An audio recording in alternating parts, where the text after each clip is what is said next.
Welcome to Aim in Practice podcast, where we explore the world of integrative and complementary medicine in real-world clinical practice. I'm your host, Jess Reynolds, and each episode we dive deep into conversation with practitioners, authors, thought leaders, and innovators who are shaping the future of holistic healthcare. Now today, I am thrilled to be joined by Justin Bethoney, who is a practitioner who specializes in mental health through the lens of nutrition and functional medicine.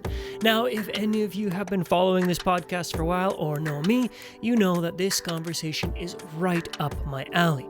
I'm all about using food as medicine, particularly when we talk about mental health and our mental well-being. Now, Justin's unique approach blends ancestral health principles with modern-day science to address the root cause of mental health issues like anxiety, stress, and burnout. And he's the author of The Mental Wellness Diet, which is a great book, by the way, and it delves into how our diet and lifestyle choices impact our mental well-being at a genetic level. So in today's episode, you will learn about the connection between diet and mental health, the role of nutrient density in combating anxiety and depression, how the principles of ancestral health and functional medicine can be applied to mental wellness, practical approaches to implementing lifestyle changes for better mental health, and how our modern lifestyle can be both the villain and an opportunity for personal growth, and much, much more. So let's dive into this conversation with Justin Bethoney and explore how we can better support our mental health through the food we eat and the lives we lead. Today's episode is sponsored by Jane, a clinic management software and EMR that helps you handle your clinic's daily admin tasks so you can free up evenings and weekends. Now, the Jane team understands how precious your time is and recognizes that charting can often be the most time-consuming admin task for many practitioners. That's why they're here to help. To save you from having to start your chart notes from scratch, you can check out Jane's template library, which gives you access to templates that have been very generously created and shared by health and wellness practitioners in the community. Once you have a template you like, you can choose to customize it further with charting tools such as range scales, text fields, checkboxes, and a lot more. So to see how Jane can help you spend more time doing what you love, click the link in the show notes and book a personalized demo. Or if you're ready to get started, you can use the code AIM1MO at the time of sign up for a 1-month grace period applied to your new Jane account.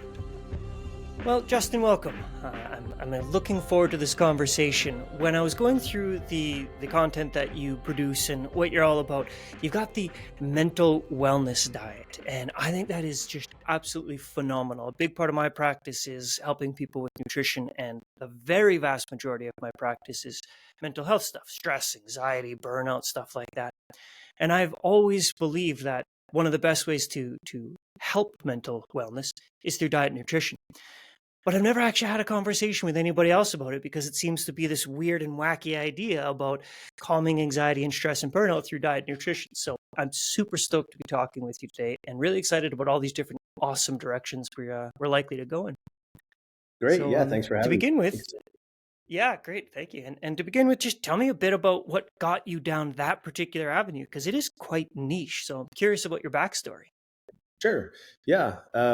Over time, I came to appreciate the ancestral diet, the ancestral principles, primal, paleo, that kind of style of eating.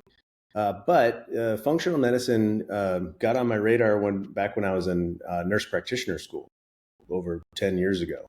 I was doing a senior project there, and it required some research. I was studying ADHD, and I came across Mark Sisson's blog, Primal Body, Mark's Daily Apple, and he had in this blog the term epigenetics. I was like, well, I didn't learn that in school. So what I know about genetics, but what's epigenetics? And all about how, our lifestyle plays the keys and genetics are the keyboard.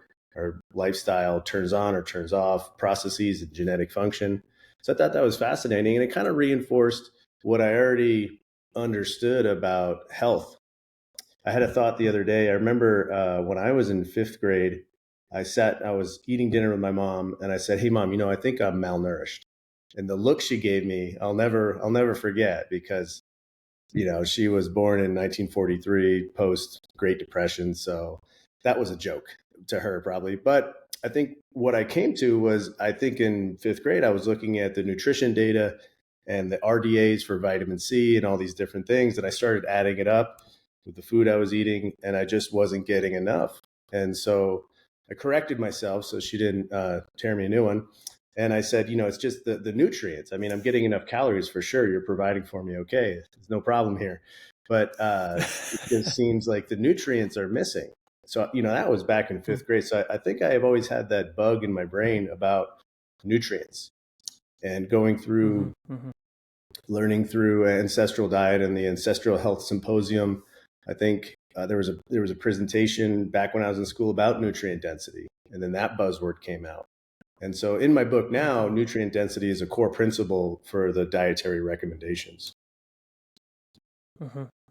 Awesome. So lots of different cool directions we could take that.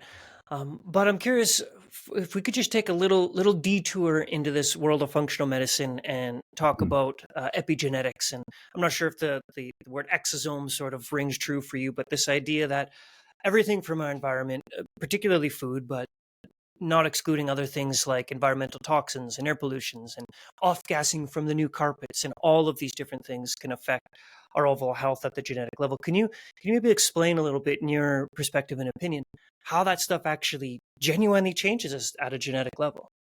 Sure, we could connect the dots, maybe stem backwards. A common symptom that many of my patients have is waking up in the middle of the night, or having a hard time falling asleep at night, or stress, or, some patients kind of know it, but they still struggle, that they are so busy and they really want to get things done, and they don't eat breakfast, lunch, snacks, and it's 2:00, and they're sweaty and they're anxious, and then they're reporting it to me as a mental health symptom. And it is a mental health symptom, but their blood sugar's in the toilet, or maybe on the other side of things, so tired and can't get out of bed and can't keep going. It's like, well, what are you eating for breakfast? Coffee, donuts, that kind of thing. So if we go back a step, we're talking about insulin resistance, or we're talking about reactive hypoglycemia, or blood sugar dipping too low, which is triggering the stress hormone response to bring the blood sugar back up. But the price we all pay for that is stress and anxiety, maybe insomnia. So how did that come to be? Well, insulin resistance specifically, we live in a modern day culture where winter never comes. Famine or limited food, winter just never comes. So we have genetics within us, and the environment can trigger those genetics to help us harvest, maximizing the harvest of calories from the food we eat. And then there's other genetic profiles and programs that will not prioritize that. But when we live in a society that has such abundance, and winter never comes, we never trigger those genetic mechanisms. So this is kind of where the epigenetics connects to the physiology inside of us, connects to our behaviors, connects to, for me, what I treat is depression symptoms, anxiety symptoms, ADHD symptoms. Those are the core diagnoses that come in to see me. And so it's interesting to provide the psychoeducation for patients and walk it backwards and help them make that behavior change, not only to tell them to make the behavior change, but to hopefully try to make the science fun, and explain it to them, so then they have a motivation to change. It makes sense. It makes sense. I've had clients come in very similar, right, with the mental health issues, be it stress, anxiety, whatever the common ones are. And they've been through the ringer, like counselor after counselor, and they've been through all of these different things, and they got a great mindfulness practice, and they're exercising, and they're like checking all the boxes, and they're still like, it's just not quite doing the thing. And then we're like, okay, well, what if we just like stop and work on your diet and stop focusing on improving your mental health, like stop making that the goal and make that the byproduct of the goal. So it's really cool to hear you reinforce this idea that it's like, no, we can actually start from this foundational principle of food and nutrition. And I'm curious if we could dig into kind of the specifics about food and diet nutrition. Maybe we could go with what foods do you think are the best and maybe the worst that people can consume in order to improve or benefit their mental health? Yeah, that's a trick question that I slid in there. The other trick question that I get all the time is, what's the best medication for depression? Yeah, Similar right. answer. Good. Similar answers. So There is no best food. There is no best. I mean, maybe liver, because it's got so many, such a broad array of nutrients, but that's not on most people's daily diet. There isn't a best medication. There's some medications are stimulating and that could help people. There's some medications that are sedating and that could help people. But for the wrong patient, it's the wrong medication, the best medication, so to speak. So there is no best and there's no best food. It's a diet maybe versus a food. And the diet, as long as it follows that nutrient density profile, I believe is the best, is healthy. Yeah. I'm curious if we could dig into the nutrient density thing. And I really appreciated your story about when you were a kid in grade 5 and, you were looking at the nutrient profiles. And what I found interesting about that is this idea that this young Justin, this young lad is doing the math in his head about, well, what do these numbers actually add up to? So now in your practice and your adult life, do you still focus on specific micronutrients and individual nutrients? I want to get into nutrient density, but I'm curious to explore this idea of how individual nutrients or micronutrients are taken into account in your practice and opinion. Sure. So in my practice, when I'm recommending things to patients, maybe versus what I'm doing for myself and my family, I do recommend nutrient density as just a baseline step. But then on top of it, there are some nutrients that Roger Williams had the theory of biochemical individuality. Some people genetically may need more of a B vitamin or mineral or some other nutrient than the average or other people because we have biochemical individuality.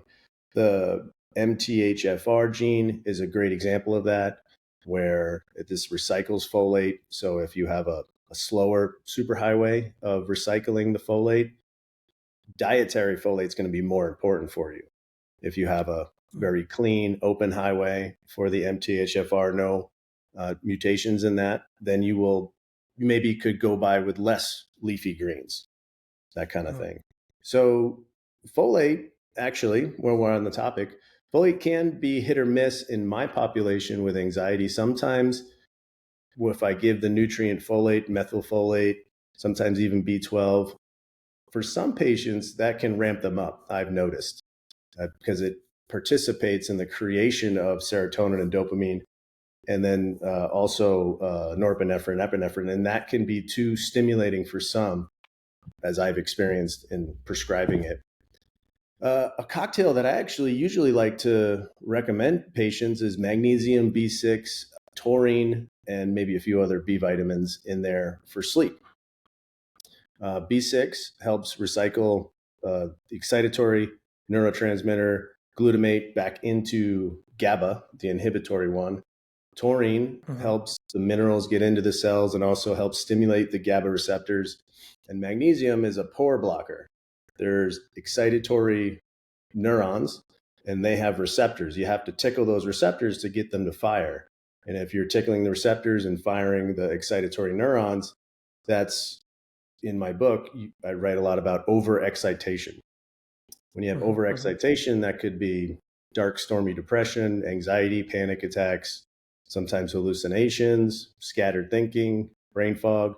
It's too much. So if we want to dial that back for someone, B6, magnesium, taurine. So that would be a good example of what I'm commonly using and the reason for it. Okay.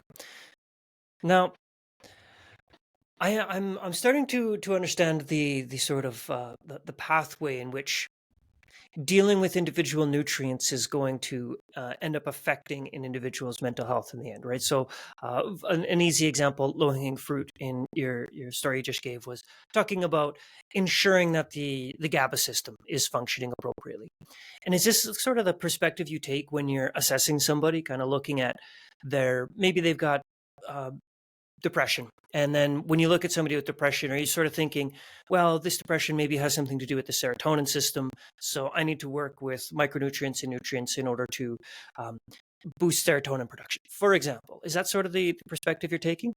Yeah, it's kind of like a quarter law. You have direct evidence, and that might be lab testing. There's smoking guns. Then you also have like corroborating evidence, and that would be the symptoms and maybe a symptom questionnaire. And then you kind of have the jury's just gut instinct, guilty or not guilty. And that's, I guess, me, I guess my supercomputer reading the patterns, which AI Right. will probably take over for me at some point in time. But until That's a then, thing. you Yeah. kind of pin it in with all those different perspectives, symptoms, Right. labs, gut instincts, and then there's the trial. I mean, that's in every medicine. You implement the treatment, and then you evaluate. You can't forget the evaluation step. Mm-hmm. So, did it work? They come back. Hey, did you get the supplements? Did you try them? How many did you take? Did you take it with food? Did you take it without? Did you take it at night? Did it work? What do you think? And then that's the Mm-hmm. conversation. If it's all right with you, I'd actually like to explore that part a little bit. What I found particularly earlier in my career was working with clients and helping them and myself understand that the process that we're about to partake in, it can be quite lengthy. There is a fair bit of trial and error, and even with lab tests and even with all of this amazing stuff we have, at the end of the day, when you're working with these chronic issues, mental health or otherwise, it can really take some time to really hone in on the precise thing. So in your practice, in your experience, how do you work with your clients to sort of let them know that this process might take some time? I think it's a great question. I think maybe intuitively I kind of understood, but as I have thought about that question myself over time, I realized how my conversations are shaped or are designed to capitalize on people's inherent motivations. People come in with motivations for a variety of things. Sometimes it's body image, and they come to me because maybe they think they can get a twofer. Get that anxiety down and get me back in shape, which is fine. It's great. Yeah. Whatever it is, I can ride that wave of motivation if we have the right conversation about it, with the right expectations and limitations on the expectations, and understanding that it's going to take time. My patients tend to come to me at the 11th hour, so it's already pretty bad. Most of my patients are functional but suffering. So most of my patients in my outpatient practice, I just tend not to get many people who are deeply depressed or severely schizophrenic or bipolar disorder. Typically, they find themselves in other programs that are more appropriate anyways. So the people that come to see me they're functional, they do have resources. But when they come to see me, it can be the 11th hour. So oftentimes I might start with medication, psychiatric medication, to dial it back, to give them some relief, to turn down the volume, I like to say, on the intensity of the symptoms, so they get their feet under them.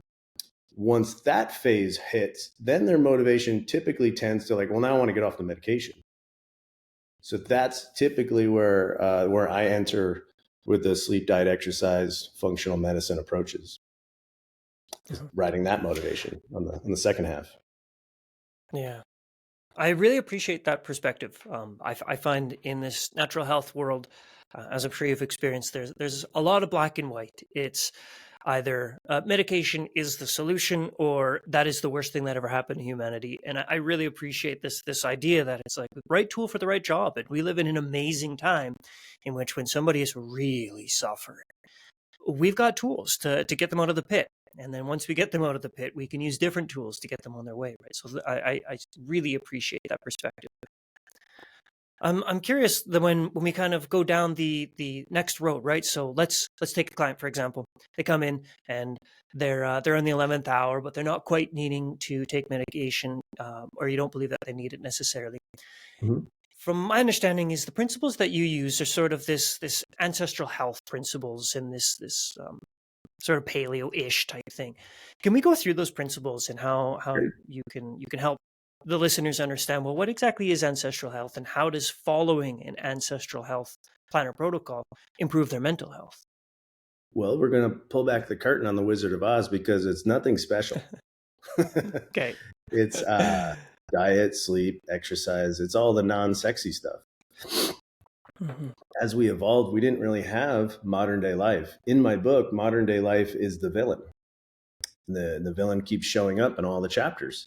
And so community is a big one. Social connections. I can't even it's kind of a head scratcher that it's even being studied, but it is, and it's convincing and it's good. But the fact that that guy had to be studied is a sign of the times. That, headlines on news channels, studies show that people like being with people. It's like we Yeah. should have known that one already. Okay. Yeah. But community is a big one. Movement, exercise, moving your muscles, cardiovascular system, get that and pumping. Sleep is really critical. Um, Meaning and purpose is in there. Is in this. This is all a chapter on these elements: sleep, diet, exercise, community, meaning and purpose, spirituality for some. So yeah, that's kind of. I think I do a lot of therapy with patients, and my therapy has a lot of respect for people need those parts, those elements in their daily diet. They need vitamin socializing. They need vitamin sleep. They need vitamin exercise. I mean, and they need meaning and purpose. Otherwise, it's like, what are we doing it for? Why are we fighting so hard? And people ask themselves that question when they are really struggling with mental illness symptoms. So that's the conversation. And to normalize, you're a person, I'm a person. We need these things. This is what it is, and it's hard. I mean, especially the middle-aged patients. Something that comes up for us all the time is how hard it is to make friends these days. Literally these days, in the last few years, it's been very hard for all of us. Those different sort of pillars that you went through, I find that they're really amazing entry points into the world of wellness. My understanding of your perspective is diet sort of makes the foundation, but are there any times in which you come across a client and you're like, well, we really need to work with sleep first, or until we get your social life figured out, we can't actually go into nutrition? Or do you always start with nutrition? No, I ride that wave of motivation. People can't always, they don't have the bandwidth to hear it when they're really suffering. So I take note of that. And I'm agnostic, actually, so not pushy at all. But once somebody asked, I'm ready to go to kind of ask them about their diet. How about you track for 3 days and bring that data back to me, which most people don't. Right. It's Yeah. interesting. There's so much information out there. I'm guilty of this too, because we know so much. I think it makes us do actually less of the stuff that we know is good for us, because it's like, oh, I know about that. Yeah, I definitely do that. But Yeah. we don't. Yeah. It's hard work. Yeah, I agree. And I find for wellness practitioners are the most guilty for that. We have so many doors open and we're so aware of all the things. And for myself, this has been a big problem in my personal history. Is I'll work with a client and I'll give them all this homework and we'll work together. And I managed to convince myself that by getting the client to do it, I'm actually the one doing it somehow. So I neglect my own health, self-care because of that. I'm curious if we could dig into the villain. You mentioned in your book you present the villain is sort of our modern lifestyle. What do you mean by that? In the book, I use the term exceptionalism, and I think it's a term that has been used by others as well. But I think it's a great fit for what we're talking about: health and life and modern day life and society, and all the pressures and all the demands, the limited margins of money, time, concentration. There's that thing called decision fatigue. If you're really struggling to figure out what to eat for breakfast, and then you got to go to work, and then you go through work and you're making decisions all day. By the time you get home, you're just going to plop on the couch because you're pooped, you're gassed. You can't make any more decisions about what to do healthy. And that motivation has been used up. So the villain is exceptionalism, so to speak. It is this thing that tells us that we cannot present ourselves in front of others without really doing some work to make it look really good before we present ourselves to others. And that's on social media. Maybe you and I are doing that right now. It's like the blogs we might write, the headshots we put on our websites, all the stuff. I mean, it's great. And we are really pushing ourselves and reaching our potential, but it can reach this limit where it's just too much, just too far. We get too absorbed in it. And that will insidiously pull us away from the ancestral lifestyle. We rob Peter to pay Paul to create this fancy exterior, and we neglect the basics. Guilty as charged. Mm-hmm. Mm-hmm. Yeah, I get that.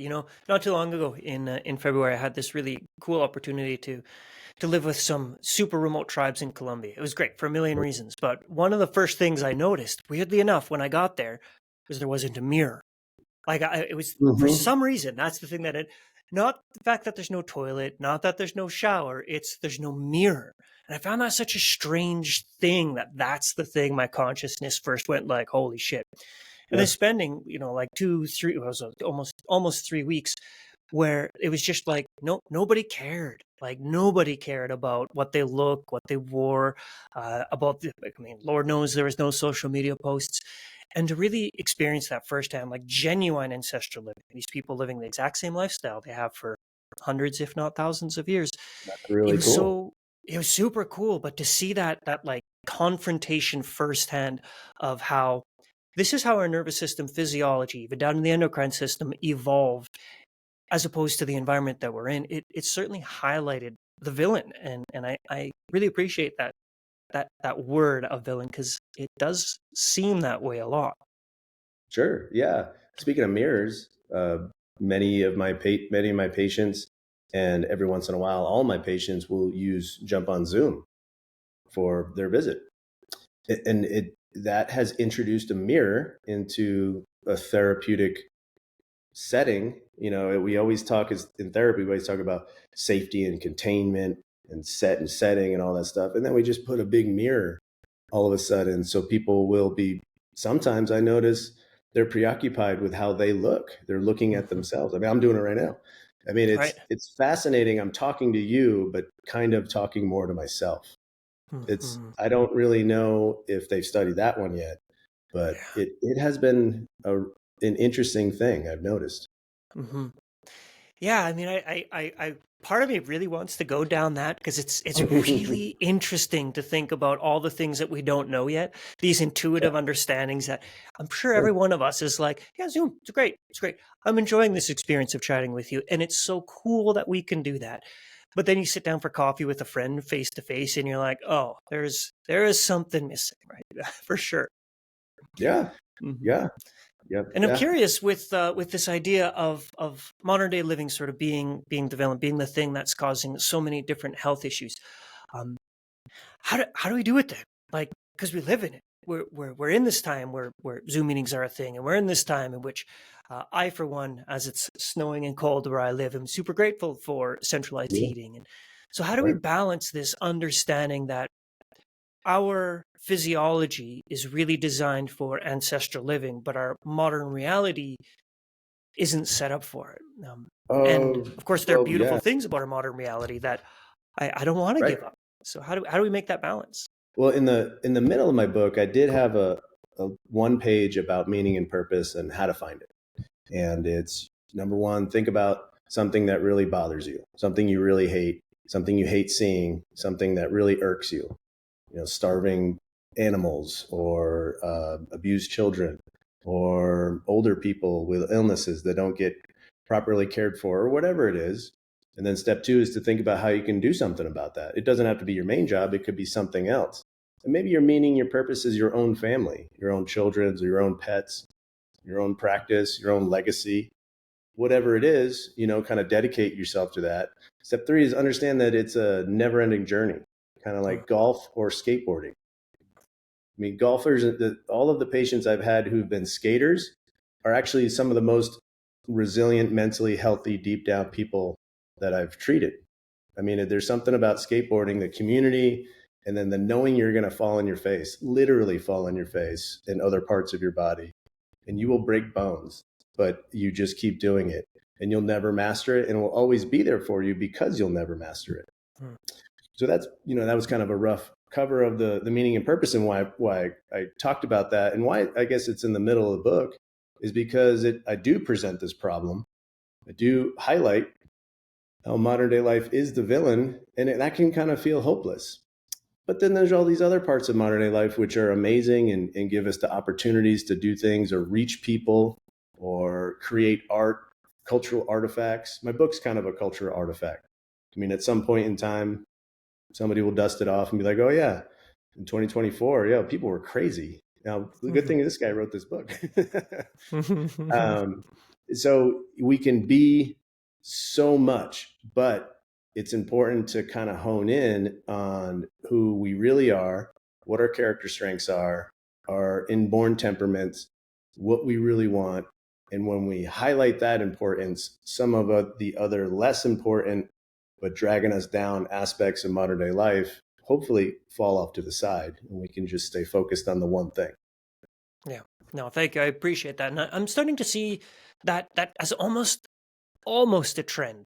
And not like a social media trendy thing, but like I'm noticing more and more conversations and more authors are writing books on this topic. And it seems like we're at this tipping point where so many people are like, okay, what we've been doing is wrong. We need to figure out how we honor and respect our ancestral way of living, and also honor and respect our modern day of living. So I'm grateful for your book, and that I think that middle part is an essential pivot point. It's understanding we've got this problem and how do we move forward. So that's beautiful.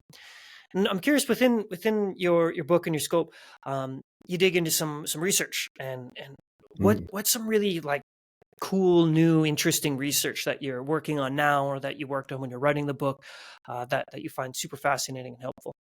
Sure. One thing that comes to mind is, if anyone's ever listened to the Huberman podcast, he has subsequently covered this, but the eyes will absorb light, and that will communicate to the pineal gland. We have a circadian clock in our brain, which is fascinating because, it's like, where exactly are the gears and the hands and the like, it's a full on clock that is like on time every time.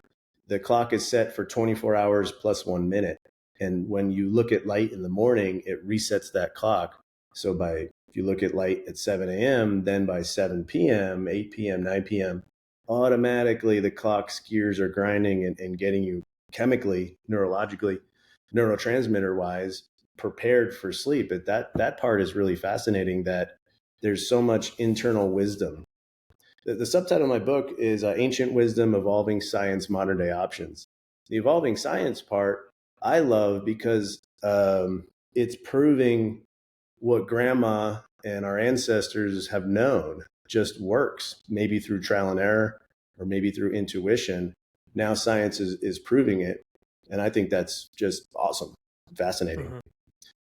Some other research, the myokines, these are chemicals released from our muscles when we exercise that go to the brain and trigger BDNF, the brain's fertilizer, and they do other important, helpful things.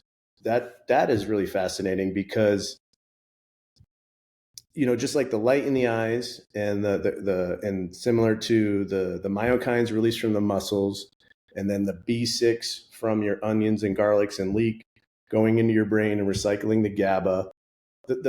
What I tried to do in the book was to make this fun for people, to where when instead of, oh, I hate garlic or I hate broccoli or I hate exercising or I hate waking up early. Well, now all of a sudden, if you can see the connection of the dots, you can be like, well, now I want to wake up early. Now I want to eat garlic. Now I want to exercise and do air squats and get the BDNF go to my brain. I get a reward. I get something good from that, from doing that. All of a sudden it's a positive association instead of what has typically been a negative one. Mm-hmm. Mm-hmm. When you're going through this process of implementing this new bit of research, so for example, the morning sunlight, I mean, I hear it. Oh, Huberman, amazing. But how do you do that? Like, is that something that you incorporate with all these new things? Because there's so much health information coming our way. Do you incorporate things like that to experiment with them? No, I have young children and a full-time job, so I don't do any of this. But that's my meaning and purpose. I rob Peter to pay Paul on that one for sure. Mm-hmm. Given the opportunity and, I guess I'm like Andrew Huberman with children. So, I have to kind of make it more practical, more reasonable, fitting into a typical regular person's life with responsibilities and stretched demands and all that. I do get out there. I do try to focus on it in the summer months where I live. I do walk outside in the morning and step on my front lawn, earthing in the sunlight. I do try if it's available, and I'll feel good about that. But with how busy my life is, if I don't get to it, I don't feel bad about it. And that's kind of the attitude I take with patients too. I don't. I try to be agnostic and not too dogmatic. Hmm. Yeah, no, I appreciate that. One point in time, a couple of years ago, I made this program. I called it Elements of Health. Right, we went through all these, basically the same pillars or elements that you laid out earlier in our conversation. So during the process of creating it, I was really digging into the research and going through all of the recommendations and suggestions, and it got to this point where I'm like, hold on a second, how long does it actually take to do all these things? So I put together this list of all of Hmm. the things a person should do to maintain Hmm. ideal to optimum health. And it turns out that it was around 16 hours per day that a person needs to spend. And that didn't include cooking time. That Okay. wasn't, no, that's just like All right. the time it takes. And I'm like, wow, to actually reach this mythical state of optimal health, like that's it. Like literally your full day from the moment you wake up to the moment you sleep, because Lord knows you need to get that 7 to 8 hours of sleep in order to Mhm, maintain optimal mhm. health. Your whole life is wellness. So I say that to reflect upon. Wow, I'm so thankful that you say that you make it reasonable and approachable and take into consideration real life. Like what's it like to have a job and a family and also maintain health? And it's Yeah. challenging for somebody who's already healthy, right? Well, in therapy, us therapists say, well, it looks like you're shitting all over yourself, or don't shit all over yourself. I mean, Hmm. 16 hours a day, it sounds accurate. It sounds like it would take that much time to sauna and cold plunge and sauna and cold plunge again and all that stuff. And if Hmm. you have a mindset that I won't be healthy if I don't do this, that's an unhealthy mindset immediately. Yeah. Yeah. So, Yeah. yeah, catch 22. Let's dig into the mental health again, if that's okay with you. I'm curious to talk about some of the other societal pressures and forces and things that are going on that really are contributing to what I personally believe, and I think others would agree that it's something of a pretty serious crisis of mental health these days. Yeah, exceptionalism is one of them. I mean, that social media and adolescence these days, that comes to mind for that. There's so much dedication 24/7 to be on and responding and snapping back and forth and being present and not missing out. The FOMOs are real with that. That's Hmm. that's a huge pressure. That's a big pressure. Hmm. Um, the toxic corporate office workerdom, Hmm. the horrible boss thing, the ways in which bureaucracies can crush people. I've Yeah. seen it. I've helped it. I've helped people with that. I've even treated some of the managers, Hmm. especially the middle Hmm. managers and sometimes the upper Hmm. managers. And with the, I guess when a corporation is mandated to prioritize shareholder stakeholder value, I mean, everybody else gets squeezed, and we just go into work and act like it's normal. So that's really hard. That's really hard on people. We are people. I think we forget that we're people. Yeah. Some other pressure, and nowadays there's a lot of inflation being felt. I mean, there's numbers can be debated, but everybody that I talk to is feeling it. They're definitely Hmm. feeling it, and that is really cutting into the disposable income fund part of the budget, and Hmm. people are getting kind of bitter. Um, I think the last social pressure that I've noticed is the effect of the pandemic. What I've Hmm. observed, don't have research on this one, but what I've observed is people went away because they were told to socially isolate, and for good reason or bad, it doesn't matter. It did happen, and then the social isolation piece, people isolated. And when you isolate, you Yeah. spend time with yourself, not others. When we spend time with others, it sands off and softens our edges. When you spend time, that much time, concentrated day in and day out, time with yourself, you become more like yourself. If you're too much like yourself, that's problematic for going back Hmm. into society. What I Yeah. hear about are family estrangements, bitterness, conflicts, arguments, all kinds of just burr in home, family marriages, kids and parents and husbands and wives. It's I mean, I think the pandemic showed that community piece is very essential for just this kind of species, humans cannot exist without that kind of oxygen. Yeah. So there it is. I mean, I think I gave you 4. It's Yeah, I probably more. appreciate that. Yeah. Yeah. If we could just explore that last one a little bit, because as you were describing the fallout of the isolation of COVID, what I found interesting in my own personal experience is at the beginning, maybe even for the first year, I was so happy. I'm like, oh, Yeah. I finally get some me time, like, oh, I don't have to deal with all these external people. And it was like, this is me living my best life. I get to be alone as much as I want to be, do my own thing. Like, it felt so good. And then I kind of got caught up in that, like come year 2, I'm like, right, it feels good to be alone all the time, right? Yeah, it definitely feels good to be alone all the time. You get into year 3, and then it's just habit. And then it's Yeah. like this is life, and it's like breaking this habit again of being social. Have you encountered that in your experience or with any clients as well? Yeah. Yeah, totally. That's what I hear is the complaints, mostly husbands or wives kind of complaining about their spouses or their siblings or their parents. I think what happens nowadays is you would talk to somebody and then they'll out will slide a belief that you personally think is crazy. Hmm. And then they think that when you don't agree with them, they think you're crazy. And so it doesn't matter who's right, but it just coming from, everybody's way in their corners Hmm. and then interacting socially, small talk, and then it slips out. And then, oh my God, this person's, crazy. I can't, that Yeah. really takes, it's decimating the tribe. Hmm. When you were Hmm. in Colombia, you probably didn't experience so and so getting upset with so and so, and it's like, fine, we're going to live in the village together, but I'm never talking to you again. Yeah. That Exactly. just Yeah. doesn't work. It doesn't work in that tribe, but it actually doesn't work for us again as a species. So Yeah. yeah, I see it in subtle ways, but I see Hmm. it a lot. Yeah, yeah. I find even at the individual level, the burden of holding on to that grudge of I'm never talking to Hmm. this person again. It doesn't hurt the person you're never talking to. It hurts you as the individual. As they say, it's like drinking a poison and expecting it to kill somebody else, right? Hmm. Yeah. Now, with all of these things, right? Again, keeping in mind the reality of each individual experience in person's life, kids, jobs, all these types of things. Once a person is sort of on the wagon and they've made the healthy life choices and they're in that prime motivation phase, those first 2 to 3 months where they're like, yeah, I'm doing this. That's beautiful.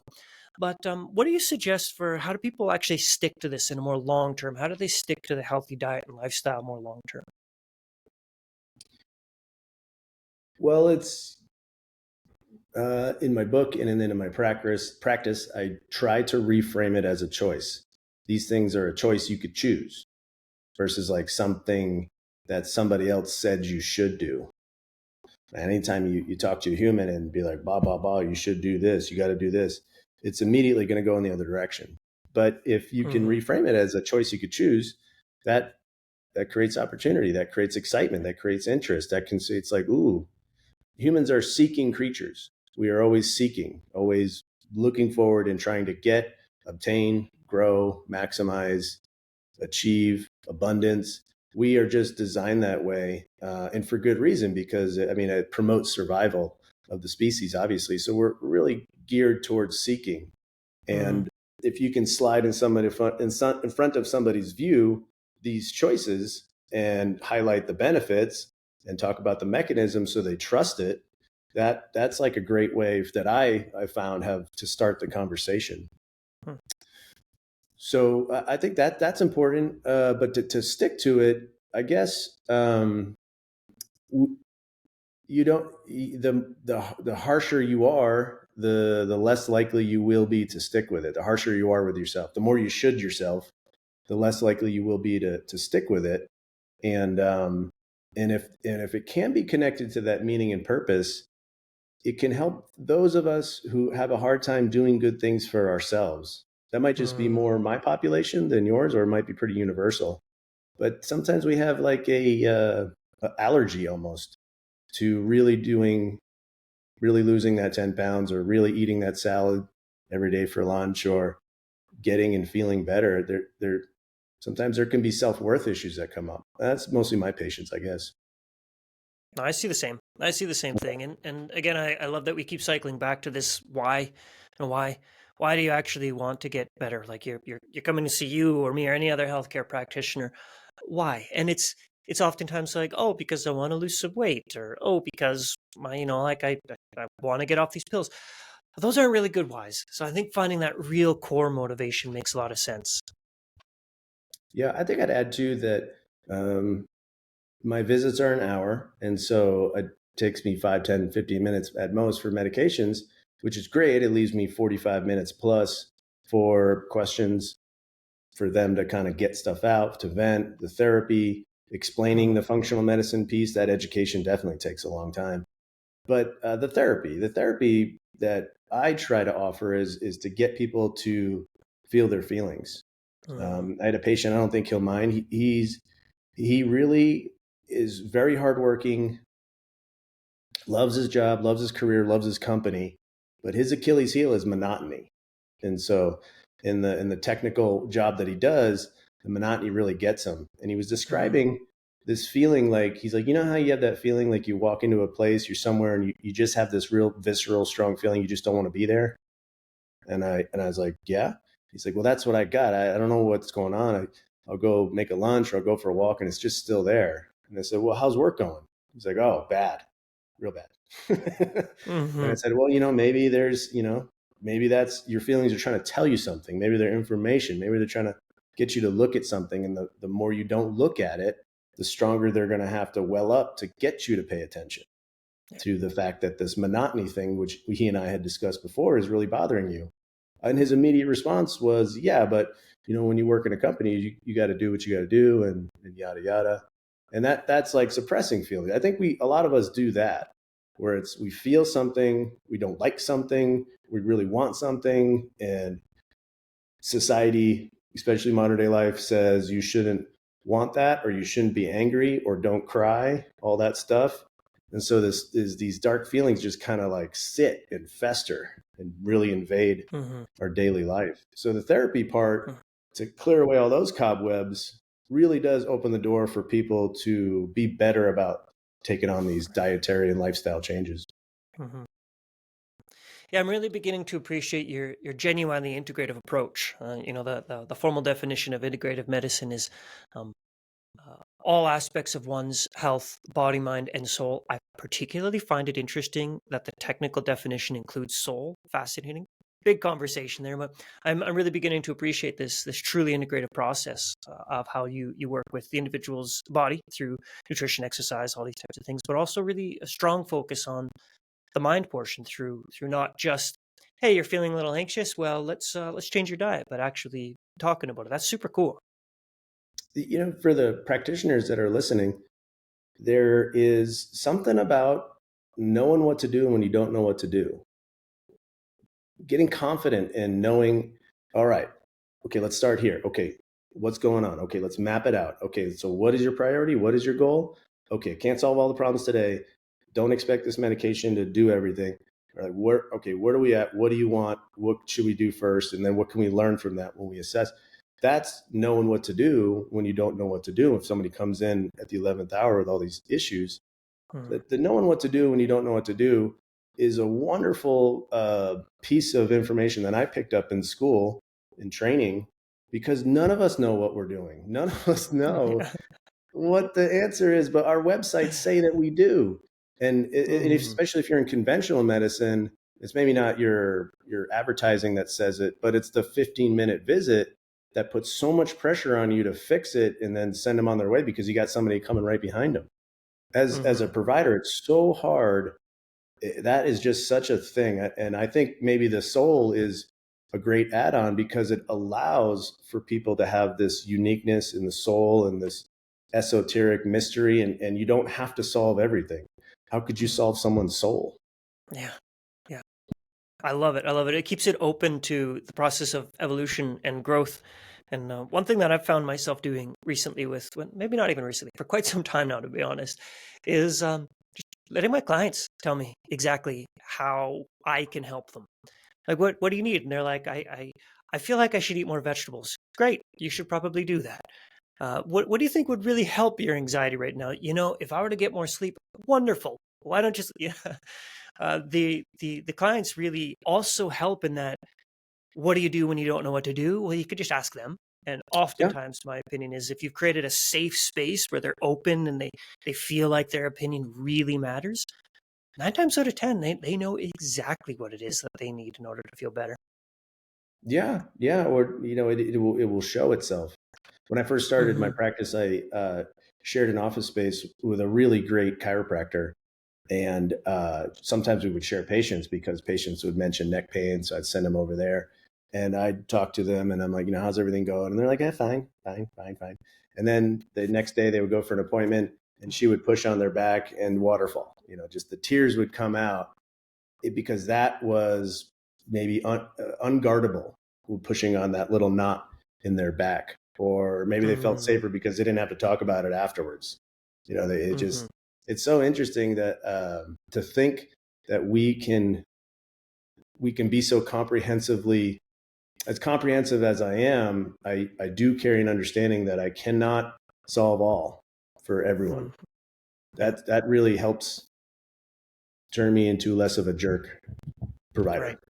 Yeah, and it kind of goes back to the principles of functional medicine, right? I'm pretty sure in the Mm. foundational principles of functional medicine, collaborative care is built right into the principles Yeah, of it. totally. Yeah. Now, being conscious of time, so I'd love to ask you a question that I ask virtually everybody, and this question Okay. is, in your opinion, both as a practitioner and likely as somebody who has seen other practitioners, what do you think makes a wellness practitioner successful? Um, I think owning who they are. Like we were talking about, everybody's got strengths and weaknesses. I've got my own professional clinical weaknesses and strengths. And the strengths are usually good enough, even on a bad day if I'm sick, or actually when I'm sick and don't talk as much, usually that's the best visits. Who knows what that's about. But in the providers that I've seen, they exude confidence in this one thing they're doing. They do it, they know they do it, it works for other people. The exuding the confidence, I think, is you can't fake it, but once you have Mm, it, you should exude it. beautiful, beautiful. I love it. I love it. So as we wrap things up, how can people get a hold of you? Where's the best place to take a look at your book? All those things. Great. Yeah, I have a practice in Oregon. I live in Bend, Oregon, right in the middle of the state. And people can find my practice online. I'm pretty full already. And I can only treat people in Oregon. That's the clinical side of things. For the book, there's the website, thementalwellnessdiet.com. And then you can find me on Instagram, and I'm sure you'll share the links. If you want the paperback Yeah. book, it's on Amazon. If you were interested in an audiobook, I paid to have a computer guy read it, some AI guy named Walter with a nice deep voice, and that is through my website. You can find that, and that's Cool. about it. Awesome. Well, is there anything else that you would like to discuss? Any topics you feel like we didn't dig into or give enough time before we tie a bow on our conversation? No, I think we covered it. Cool. I mentioned a second ago that I can only see people in Oregon. So what about people in Nebraska or California? Mm, Same Here Global is a directory of providers like me, and I think they have a domestic U.S. Uh, psychiatric mental health focused, but then also doing the integrative functional medicine thing, combining. They have providers that they vetted in almost all 50 states. It's a great resource for patients. I think it's www.samehereglobal.org. And if you are really looking for this kind of help, or you really want to send somebody to somebody like me, but you're in New York or whatever, check out that resource. Support those people who are like myself, putting in a lot of extra time that nobody's paying them to do or asking them to do to learn how to be better. Find these mm, passionate psych providers so we can make some headway into this mental health crisis that we're entering. yeah. Wonderful. Thank you. That's a perfect suggestion. And I will put all the links to everything that we discussed in the show notes. So thank you very Great. much for your time. I really enjoyed that conversation. I feel like I could pretty happily have another hour talking with you, but let's tie a bow on it for now. And thank you again. Yeah, likewise. This was great. Thanks so much, Jess.